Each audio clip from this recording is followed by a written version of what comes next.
وَلْتَكُنْ مِنْكُمْ أُمَّةٌ يَدْعُونَ إِلَى الْخَيْرِ وَيَأْمُرُونَ بِالْمَعْرُوفِ وَيَنْهَوْنَ عَنِ الْمُنْكَرِ وَأُولَئِكَ هُمُ الْمُفْلِحُونَ. Dan saudara jamaah, ya diketahui ya, di jamaah ini yang punya hierarki, yang ketaatannya itu hanya amir pusat, amir daerah, amir desa, dan amir kelompok. Punya hierarki. Tidak sama, tidak sejajar. DPP, Dewan Pimpinan Pusat LDII, tidak sejajar dengan keamiran. Sama sekali tidak. Itu hanya dapuan. DPP, DPW, DPD, PC, baru PAC. Ini semua orang ini saudara jamaah nggak bisa sama itu sejajar. Oh saya ini DPW, saya sejajar dengan imam daerah. Ora iso. Ora iso orang ngono, nggak betul. Meskipun kamu DPP, meskipun kamu DPW, meskipun kamu DPD, masing-masing orang ini wajib taat kepada imam kelompok, imam desa, imam daerah. Pengurus besar Persinas Asad, pengurus provinsi, pengurus daerah, pengurus cabang, ini hanya dapuan amal soleh. Masing-masing orangnya itu tidak sejajar dengan keamiran. Pengurus ini nggak bisa merintah imam daerah, nggak bisa merintah imam kelompok, nggak bisa. Yang bisa merintah imam desa, imam dari imam kelompok itu hanya amir yang dibayar dan wakil 4. Kalau imam desa ditambahi imam daerah. Kalau imam kelompok ditambahi siapa yang bisa menyuruh? Imam desa. Makanya sampean kalau di sini sebagai pengurus organisasi, meskipun zaman DPP zaman nggak bisa merintah Pak Farik. Pak Farik ini kita perlu penggerakan masa gini, nggak bisa. Pak Farik hanya bisa digerakkan oleh imam yang DPA dan wakil 4. Udah napa boten Pak Lur? Terus saman sebagai Senkom, saman sebagai apa? Persinas Asad, saman sebagai LDII misalnya, ingin menggerakkan jamaah. Menggerakkan jamaah saudara, ini harus seizin siapa? Keimaman.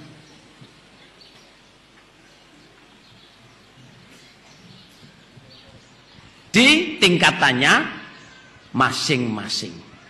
Dan semua yang ada di jamaah ini, ya, semua yang ada di jamaah ini harus mengikuti prosedur itu. Biarpun DPP, DPW, DPD, PC, PAC. PAC itu sampean nggak sejajar dengan imam kelompok, tidak. Sampean itu ru'yahnya imam kelompok. Sampean tetap harus takzim. PC tetap harus takzim imam kelompok, imam desa, imam daerah. DPD tetap harus takzim imam kelompok, imam desa, imam daerah. DPW, DPD, DPP sama. Dan berat jamaah itu yang mensejajarkan dirinya. Oh kita ini DPP, kita ini sejajar dengan pengurus pusat. Enggak. Secara keimaman sampean perlu penyaksian imam kelompok, imam desa, imam daerah. Sambung utamanya. Bapak Saman kalau nggak sambung jamaah, saudara jamaah, pertama itu menentang Allah, menentang Rasul, dan menentang keimaman. Sampean mati sewaktu-waktu saudara jamaah, sing nyekseni sopo? Saya ini kan DPP, terus mati, sing nyekseni sopo? Ya Bapak Imam teko, oh ini DPP aktif, aktif lapo? Aktif ngapain? Ya toh, makanya teman-teman Senkom, tapi saya lihat di sini teman-teman Senkom ini gantian gimana nih? Ada satu daerah itu Senkom nis, gak mikir ngaji blas terus loh. Jogoy malu. Di sini saya lihat, oh sudah selesai, bajunya dimasukin, saya sekarang dengerin nasihat. Yang betul begitu, digilir. Nggak apa nggak Lur? Kalau nggak digilir kan ya kasihan saudara. Jadi digilir. Ini pagi, sore ikut ngaji. Ini sore, malam ikut ngaji. Kan gitu kan? Jangan Senkomis mulai isuk sampai sore senenganis. Halo 86 69 77 esteller 77. 003 wedhus, 02 bekecot.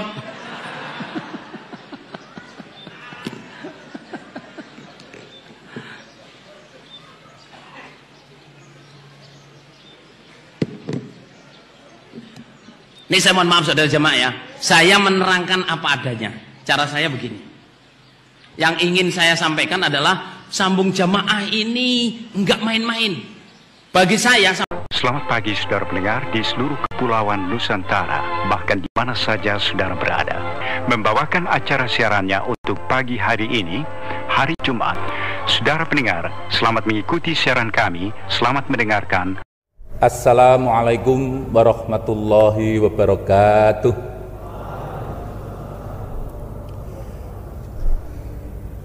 Alhamdulillahilladzi hadana lihadza wa ma kunna linahtadiya laula an hadanallah. Laqad ja'at rusulu rabbina bil haqq wa nudu an tilkumul jannatu urithumuha bima kuntum ta'malun.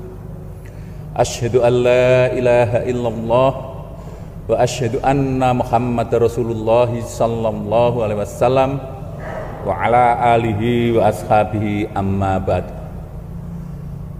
Para alim ulama, para pimpinan organisasi dan seluruh tokoh masyarakat, terutama peserta CAI yang sangat saya cintai pada saat ini hadir. Sebelumnya saya perlu meluruskan supaya nanti tidak salah menulis nama. Tadi disebut nama pertama Brigjen TNI Purnawirawan Insinyur Agus Susarso MN MSc, itu bukan saya, supaya nggak keliru gitu, nanti keliru nulis Pak Agus Susarso yang beliau. Nah, hanya karena saya lebih muda, jadi mesti yang muda yang dulu, baru nanti yang beliau yang senior itu nanti di belakangan. Saudara-saudara sekalian, pertama-tama saya mengingatkan untuk kita bersyukur kepada Allah, kembali kita bisa melaksanakan event nasional, yaitu camping Cinta Alam Indonesia pada saat ini. Alhamdulillahirabbil alamin. Sholawat serta salam juga saya aturkan kepada junjungan Nabi besar Muhammad Rasulullah sallallahu alaihi wasallam, para sahabat Nabi, para tabi'in, tabi'in, ulama-ulama usholihin. Seiring dengan doa dan syukur saya, alhamdulillah jazahumullah khairah, juga saudara-saudara sekalian masih bisa mengikuti, bisa mentaati segala aturan yang diterapkan di dalam camping CAI ini. Ini merupakan tempat untuk kepenggembelengan kita, tempat pembinaan bagi warga LDI. Maka tentunya saudara-saudara sekalian, apabila ada unsur-unsur yang bersifat mendidik, unsur-unsur yang bersifat ketat, itu adalah bagian daripada penggembelengan itu sendiri. Maka saudara-saudara sekalian betul-betul harus mengikutinya dengan baik. Walaupun mungkin terkesan santai, tapi kita supaya tetap, disinilah latihan ketaatan, disinilah latihan disiplin. Dan semua amal solehnya saya syukuri, saya doakan, alhamdulillah jazakumullah khairah.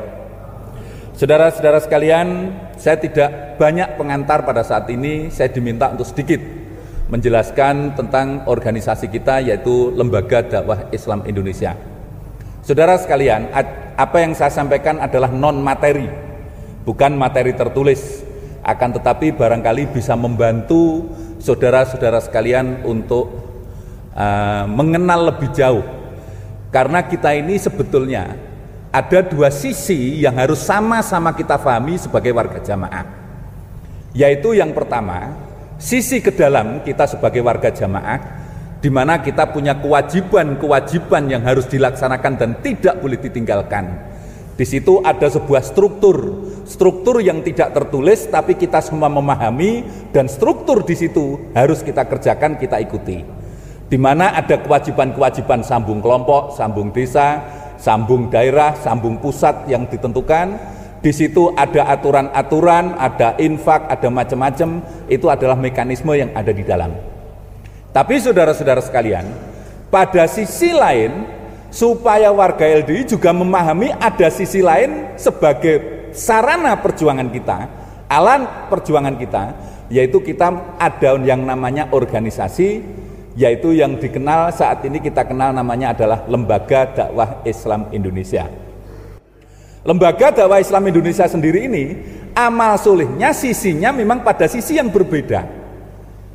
Lah, kenapa ini perlu saya jelaskan saudara-saudara sekalian? Karena saya pernah melakukan survei, walaupun ini masih agak lama saat itu.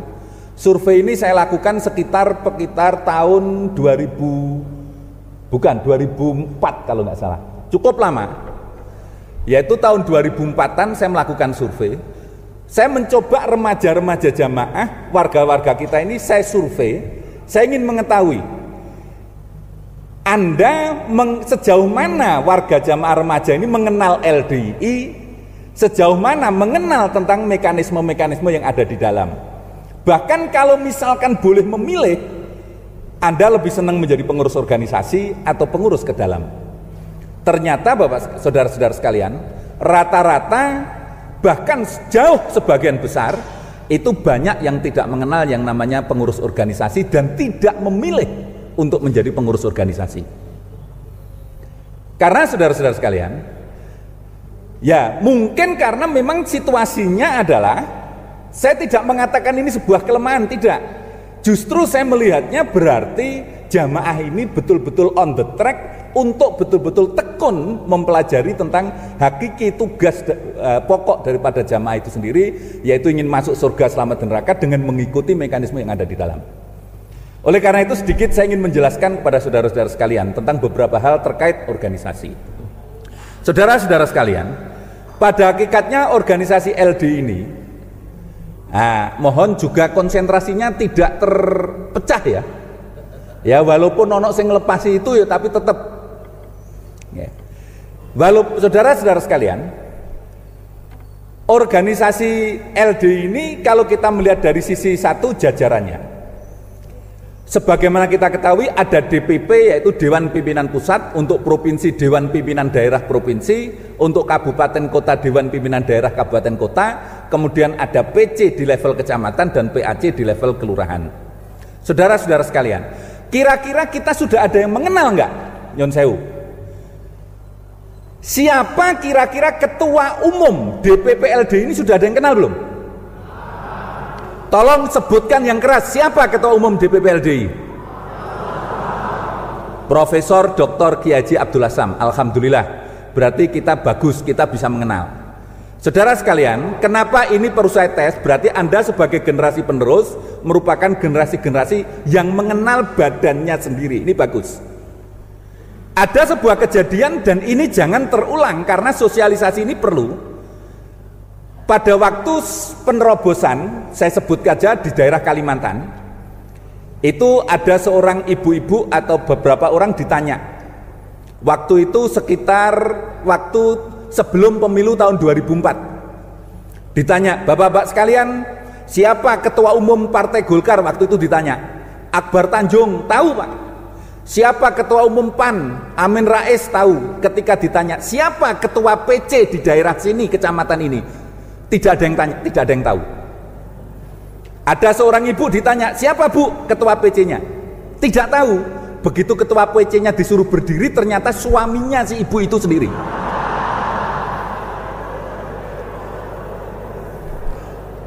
Maka saudara-saudara sekalian, karena ini merupakan bagian alat perjuangan, saya titipkan kepada saudara-saudara sekalian, tolong kenali dulu siapa personel yang beramal soleh di organisasi, karena ini sangat mempengaruhi terhadap tugas dan kewajiban organisasi itu sendiri. Bagaimana Anda bisa melaksanakan, menutupi bitonah, melaksanakan tugas ketika petugas-petugas organisasinya tidak dikenali? Ini permasalahannya.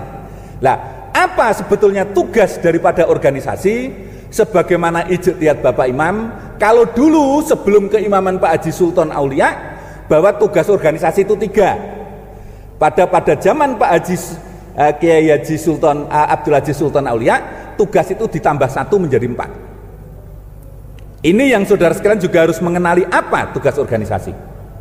Yang pertama, tugas daripada organisasi khususnya LD ini adalah yang satu, Pertama adalah gambui pejabat. Gambui pejabat dan tokoh-tokoh yang ada di lingkungan strategisnya. Itu digambui. Oleh karena itu kalau pengurus organisasi sibuk untuk ke sana menghadiri ini, itu memang tugasnya, tapi itu bukan menjadi alasan untuk tidak lancar 5 bab dan sambungnya. 5 bab sambungnya harus tetap.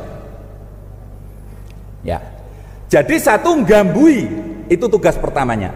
Tugas kedua adalah, yang tugas kedua ini cukup berat, ngatasi gegeran. Ketika terjadi permasalahan-permasalahan terkait dengan kasus atau sesuatu yang terjadi kepada baik itu jamaah maupun kelompok jamaah, baik itu yang menimbulkan itu organisasi ataupun perorangan atau siapapun, dampaknya itu menjadi tugas organisasi untuk mengatasi permasalahan-permasalahan itu. Yang ketiga tugasnya adalah menjadi baju jamaah, menutupi jamaah, dalam tanda kutip adalah fatonah, menutupi bitonah di dalam jamaah. Menjadi baju jamaah, nutupi jamaah. Itu tugas ketiga. Lah, adapun tugas yang keempat adalah membantu keimaman. Namanya membantu itu tidak ngerusui, harus seiring, karena membantu namanya. Membantu keimaman, ngeramut jamaah. Ini yang terakhir ini merupakan tugas tambahan yang diberikan oleh keimaman yang sekarang. Jadi supaya pengurus organisasi tidak hanya keluar saja, tapi juga punya kewajiban untuk membantu keimaman. Tujuannya supaya komunikasi juga lancar, ada seiring dengan tugas-tugas keimaman, sehingga segala sesuatunya bisa berjalan seiring. Diharapkan di sini mekanisme musyawarah bisa jalan, segala sesuatunya jalan, maka kemudian organisasi ini bisa berjalan dengan baik, jamaah juga berjalan baik, tidak ada benturan antara keimaman dan organisasi, antara jamaah dengan organisasi tidak terjadi benturan. Itu 4 tugas pokoknya. Lah, saudara-saudara sekalian, karena 4 tugas pokok inilah maka dikatakan organisasi harus punya syarat untuk bisa menjadi betul-betul orang yang mumpuni untuk menjadi orang organisasi. Yang sering kita dengar, pengurus organisasi itu harus mempunyai kefahaman double. Ini yang paling sering kita dengar. Kenapa dia punya kefahaman double? Karena tugas di mana dia sebagai seorang jamaah. Contoh misalkan saya ini ketua DPP, saya ini salah satu ketua DPP dari 10 orang ketua, saya ketua DPP, saya juga merangkap ketua DPD Provinsi Jawa Timur, LD Provinsi Jawa Timur. Di mana ketika saya sebagai jamaah, waktu sambung kelompok, ya ikut sambung kelompok. Waktu diperintah kelompok ada kegiatan amal soleh, ya di situ saya sebagai jamaah harus taat dengan kelompok. Padahal ketika saya harus berhadapan dengan pejabat pada level saya ini terbesar. Saya inilah ketika berhadapan dengan gubernur Jawa Timur ini LDI saya, Pak. Itu. Tapi begitu di kelompok sebagai jamaah, harus jamaah. Inilah yang harus bisa mengatur sehingga dikatakan harus memiliki kefahaman double. Maka saudara-saudara sekalian, pernah disampaikan di dalam materi CAI beberapa waktu yang lalu, maka kader organisasi itu rekrutmennya harus satu syarat untuk menjadi pengurus organisasi yang baik, ya. Kalau kita masih punya sebuah pilihan, paling tidak di antara kelompok di situ itu pengurus organisasi yang diambil, syarat pertama itu harus paham. Kaitannya dengan kefahaman double tadi. Karena kalau kita salah memilih tidak paham, maka dia tidak menjadi membela organisasi, justru dialah yang dikhawatirkan akan memeras organisasi. Yang seharusnya dia menghidupi organisasi, berjuang untuk kebesaran jamaah, tapi justru dia mencari hidup di dalam organisasi. Itu nggak benar. Apakah pernah terjadi? Pernah. Ada pengurus organisasi dulu itu ketika dia belum ngaji, masjid kita ini dimusuhi, dia belani. Begitu belani, akhirnya aman, terus dia jadi insaf. Begitu insaf dijadikan ketua DPD organisasi. Begitu dijadikan ketua DPD, karena memang kefahamannya masih kurang karena orang baru, semangatnya hanya semangat untuk belani itu, maka organisasi ini digunakan untuk mencari penghidupan di dalam organisasi. Dia sering mengatasnamakan LDI, ke Dandim minta uang, ke Polres minta uang, ke Pemda minta uang. Setelah diketahui keimaman, maka dapuannya dimansuh. Begitu dimansuh, apa jawabannya? Dia langsung ngancam, kalau dulu saya yang belani masjid, maka sekarang ini sajalah yang akan ngerobohkan masjid pertama kalau sampai dimansuh. Ini artinya apa? Syarat kefahaman ini tidak terpenuhi di sini. Maka syarat pertama adalah faham, memiliki kefahaman double. Jadi syarat pertamanya bukan kok sarjana. Wah, di sini ada nih, kita ini sudah S1, S2, S3 ada di tempat saya. Bukan itu persyaratannya. Yang pertama syaratnya itu adalah faham. Maka dengan kefahaman itu, harapan kita dia pada rel sesuai dengan petunjuk, sehingga adanya adil dan taat bisa berjalan, mekanisme organisasi keimaman berjalan, dan akhirnya jamaah tetap dibawa pada rel, pada kondisi di mana semuanya itu muaranya adalah kepada kendali keimaman. Syarat yang kedua untuk rekrutmen menjadi seorang pengurus organisasi adalah setelah paham, berani. Karena yang dihadapi mengingat tugas tadi. Saudara sekalian tahu tugasnya tadi, gambui. Ya kan, ngatasi gegeran. Lo ngatasi gegeran kalau orangnya nggak berani malah mungkin. Nutupi bitona. Yang keempat, membantu jamaah. Harus berani. Karena orang pinternya seperti apapun, ketika dia takut, nyun sewu, jadi bodoh. Profesor misalkan, orang ahli, seorang terkenal di internasional, orang yang sangat presentasinya luar biasa, begitu pulang di getak karo mbok nome wedi mengkeret, ya jadi bodoh. Karena orang yang takut, menurut data psikologis 50% memorinya itu adalah hilang, terserap oleh rasa takutnya. Yang keluar itu adalah engko gek nanti kok begini, khawatir begini. Akhirnya angan-angannya lah yang menonjol karena rasa takut itu.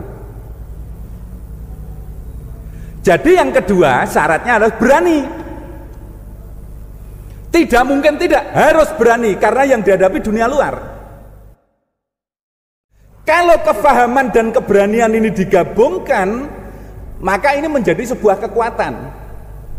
Dia dengan kefahamannya memaintain dia tetap dalam rel, dengan keberaniannya dia bisa melaksanakan tugas dengan benar, tanpa rasa takut, tapi dengan penuh perhitungan.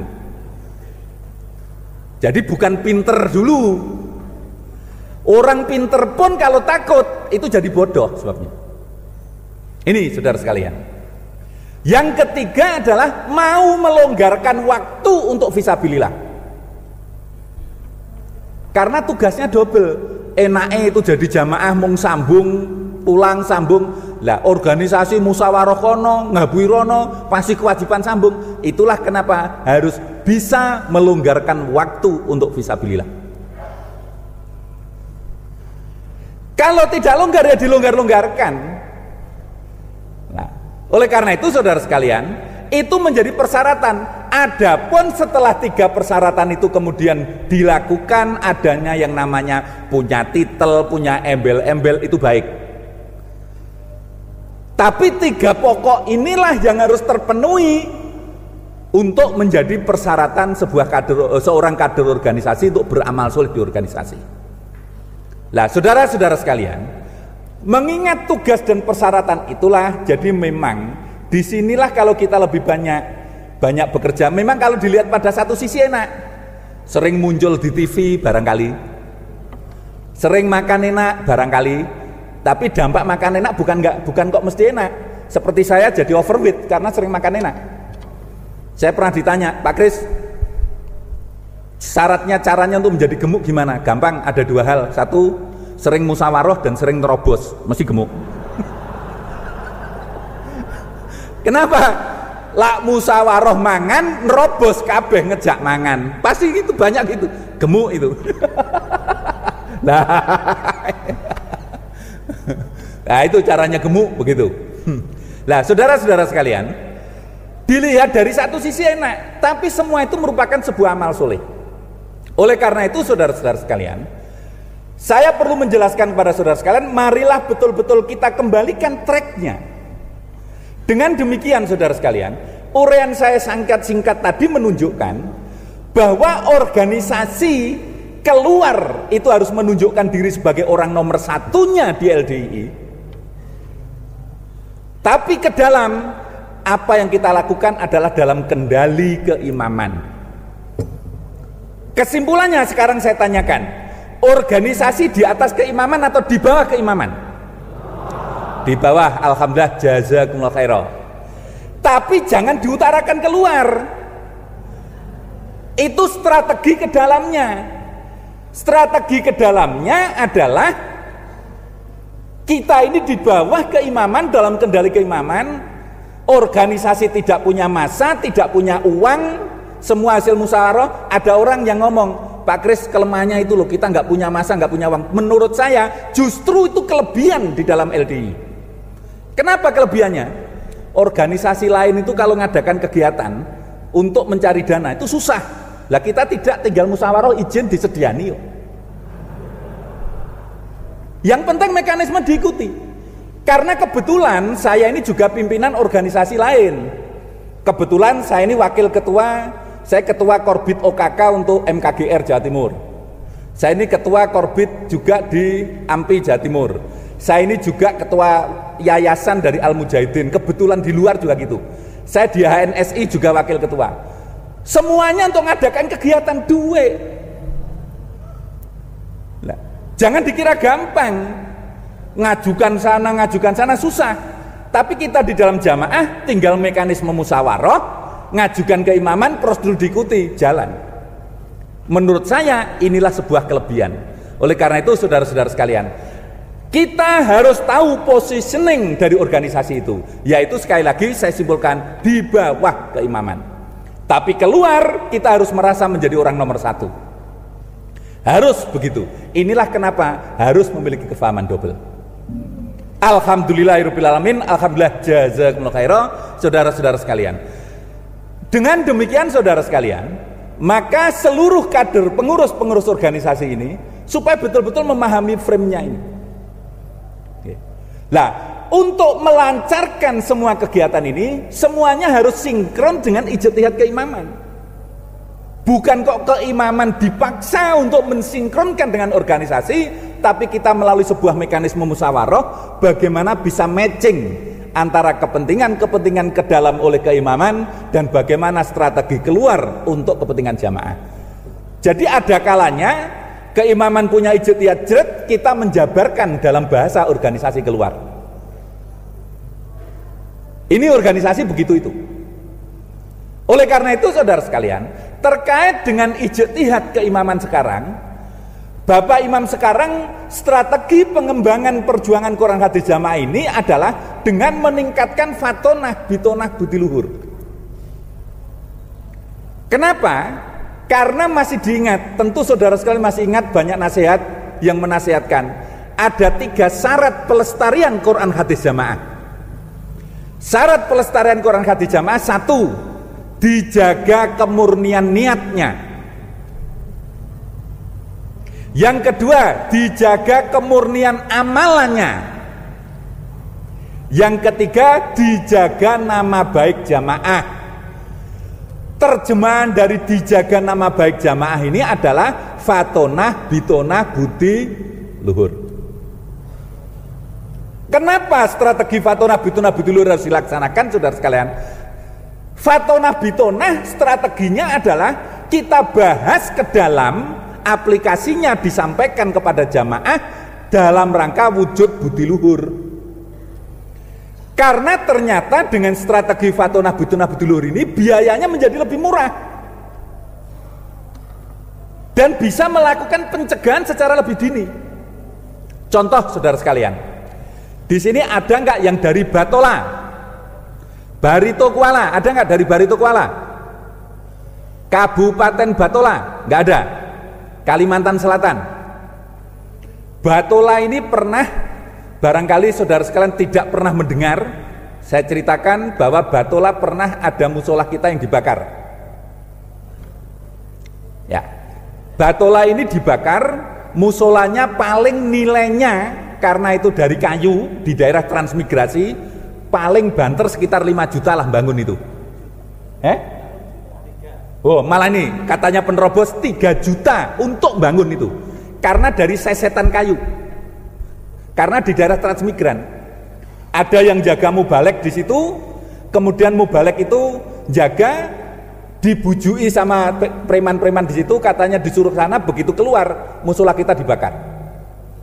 Begitu musola kita dibakar, kemudian kita lakukanlah, setelah dipelajari ternyata yang membakar ini kan termasuk tindakan kriminal. Kita didukung oleh Kapolresta, kita didukung oleh Wakil Bupati untuk melakukan tuntutan. Maka kita lakukan tuntutan kepada pembakar tadi. Alhamdulillah keputusan pengadilan akhirnya memenangkan kita. Orang yang membakar itu kena vonis pengadilan, masuk dalam kurungan, saya lupa berapa tahun. Masuk dalam kurungan. Tapi saudara sekalian, tahu kira-kira biaya ngeragati tuntutan tadi? Biayanya habis 240 juta. Musola nih mung 3 juta.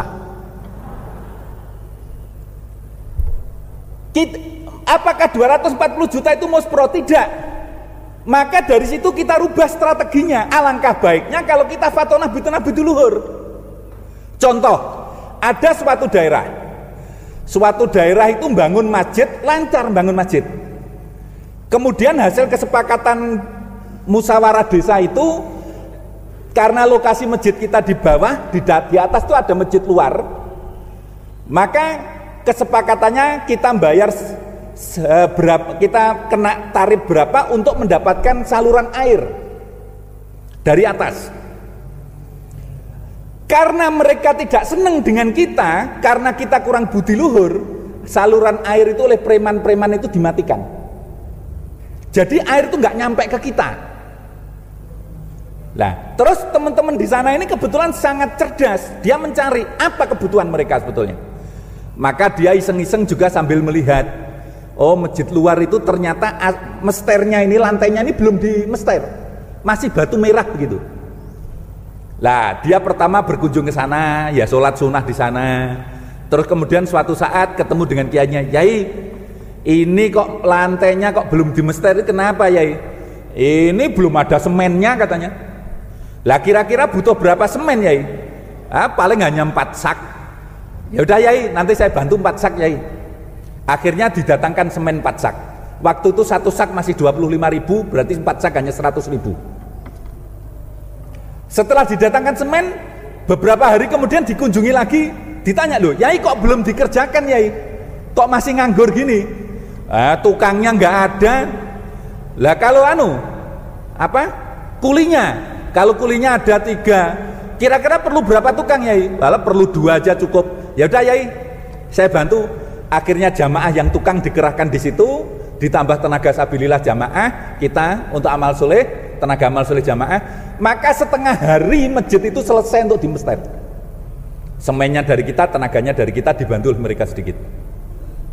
Maka saudara sekalian, setelah kita bantu baik masjid mereka mending, ngomong, Yai, hasil musyawarah dulu itu kan kita ini mestinya dapat air ya.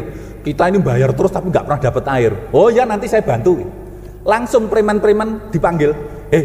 Orang itu baik, ini loh, dibantu ini semen kita. Kita dibangunkan. Buka itu airnya. Airnya dibuka Pak. Sampai sekarang airnya lancar.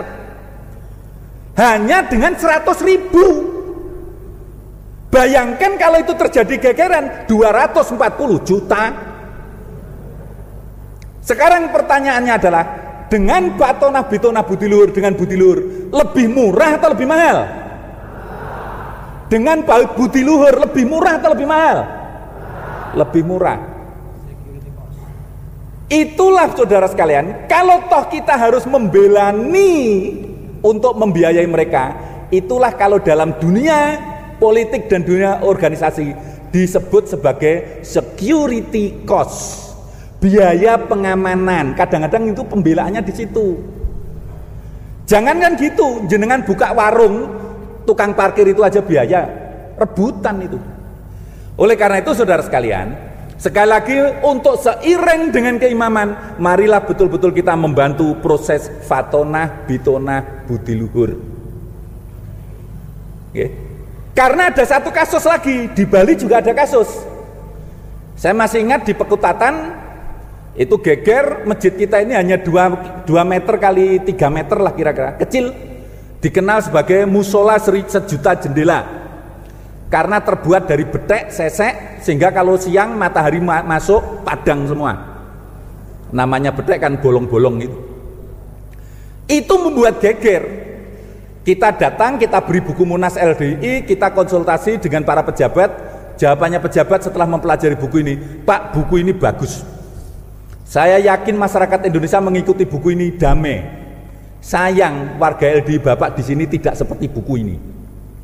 Artinya apa? Tidak bisa menetapi fatonah, bitonah, budi luhur.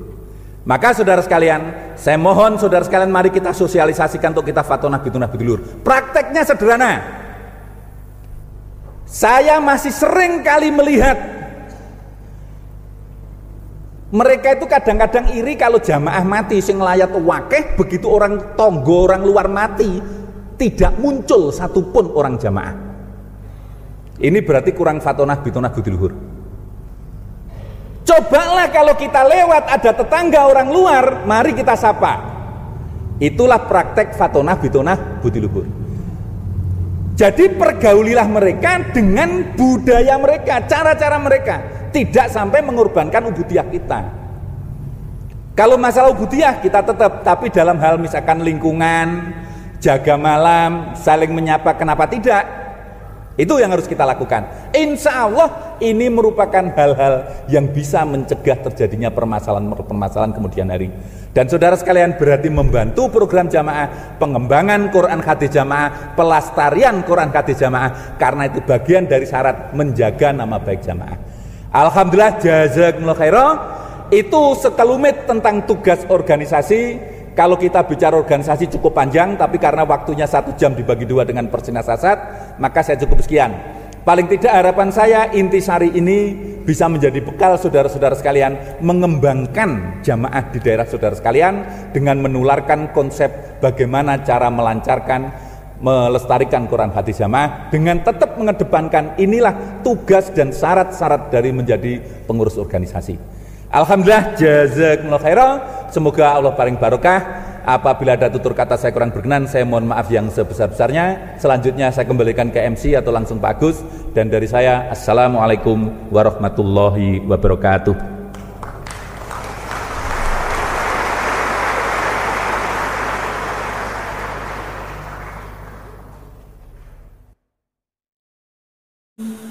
وَلْتَكُنْ مِنْكُمْ أُمَّةٌ يَدْعُونَ إِلَى الْخَيْرِ وَيَأْمُرُونَ بِالْمَعْرُوفِ وَيَنْهَوْنَ عَنِ الْمُنْكَرِ وَأُولَئِكَ